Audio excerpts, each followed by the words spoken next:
it's that shared history that no one can replace, right? Like it's with me and you, no one can take away what we've done thus far. No one can take away what we've been through and what we've done together.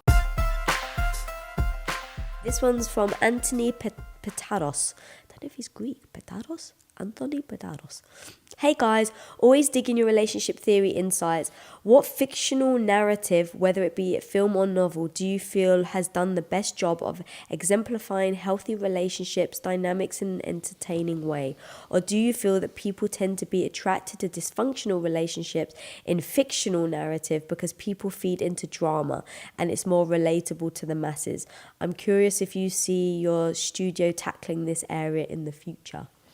We'll definitely be tackling it for sure, but you have to do it in an entertaining way. So I'm going to give you just a recent example, more than one that I think is like the end-all be-all. And because this is not at all what he's expecting, but I thought was quite beautiful, the relationship in Logan between Wolverine and Professor X, who've always had a fascinating relationship where Wolverine is like the just insanely rebellious and pushes back against authority, but realizes that Professor X really has his best interests at heart and is trying to help him become a better version of himself. So even though he sort of chafes, he keeps coming back, keeps coming back, keeps coming back. And in Logan, spoiler-ish alert, basically Professor X has the psychic, the mutant equivalent of Alzheimer's disease.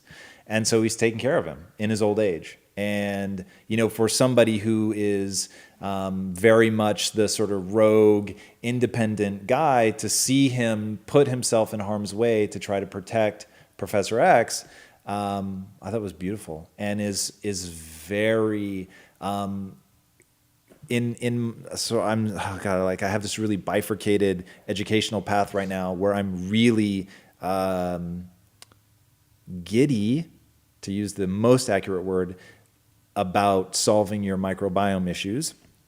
So I'm just going really, really hard on that and realizing how many, like it was sort of less than obvious to me, like how ever-present chronic illness has become. So I've always thought, obviously, about obesity and that, but God, like just so many things are chronic, and however present like Alzheimer's disease is now in a way that it wasn't 20 or 30 years ago. I mean, it's just really, really escalated rapidly. So it's so of the moment. It's such a beautiful relationship. It's between two guys. I don't know. I just found that like there's something so beautiful about humans when they look out for each other that have shared history. I mean, you know my obsession with shared history and how that to me just trumps everything. It trumps beauty. It trumps sexual attraction. It trumps just anything. Like there's nothing to me as unbelievably rare and precious as shared experience over like a long period of time. So for that movie to play that out, I found to be really, really wonderful.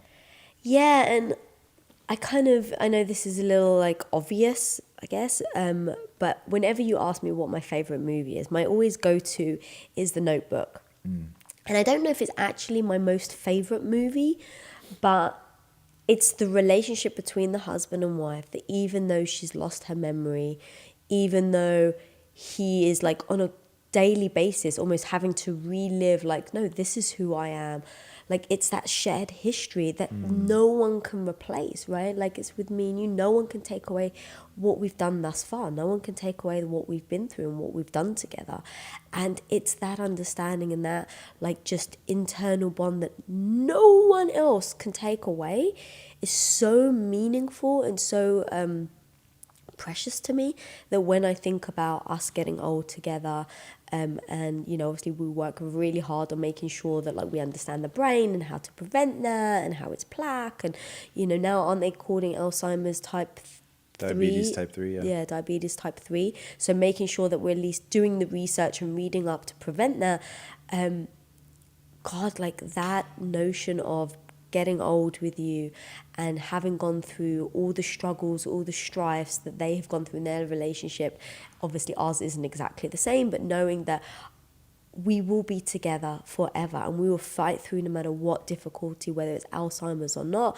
Like that belief that I have so strongly that is reflected in that movie, like just captures me in a way that no other film has.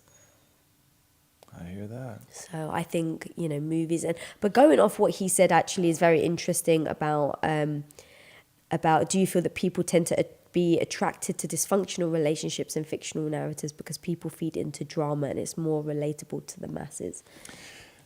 Well, so I mean, conflict is what drives narrative. So yes, there's going to be a lot of dysfunction portrayed, but you can get secondary things in good movies. I was going to say drama, but in good movies or TV shows, which I actually found myself more drawn to TV shows. We were just talking about that, which I never would have believed 20 years ago, but because it doesn't have to be the driver of the narrative. It can be something that's off to the side and is a key part of it. So I think that allows them to explore more than just dysfunction. But if it's a movie about relationship, there has to be some sort of dysfunction. Otherwise, there's no narrative, there's no motion, there's no movement, there's really nothing to pay attention to. It's not fun to sit in a room and watch two people get along, right? So, in fact, one of the comments that we hear all the time about relationship theory is people love seeing how we disagree because we do it in a respectful manner and, on and on.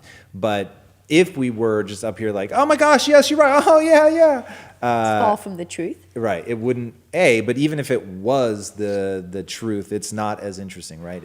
If two people in any relationship, business or otherwise, think the same, one of you is irrelevant. So do you think that relationship actually exists though, where people just agree all the time, like genuinely agree, versus someone who's like, oh, it's not worth arguing about, fine, yeah, and you don't always think about it, it just becomes second nature.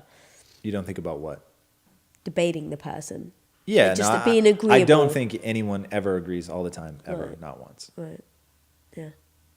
But some people do thrive off the drama, even in relationships. Look, drama queens is like a whole nother thing, and I actually find it pretty fascinating because I think I do understand exactly why drama queens exist. I understand why people are drawn to drama because it's heightened, and humans, for whatever reason, just love anything that's heightened. They love the alteration of brain chemistry, good, bad. They just don't want indifferent. Yeah. So that's interesting. It's why people love like a juicy bit of gossip. It's why some people really thrive in just abusive relationships or certainly toxic relationships because it's the ups and downs and it's just all over and it's the manic highs and the depressive lows and just it makes you feel alive. It's why people like, I cut myself just to see if I still feel pain, right? It's a line from a Nine Inch Nails song, or that's a paraphrase, but it's like that on the surface is an absurd way to find out if you still feel something. Why don't you tickle yourself, right?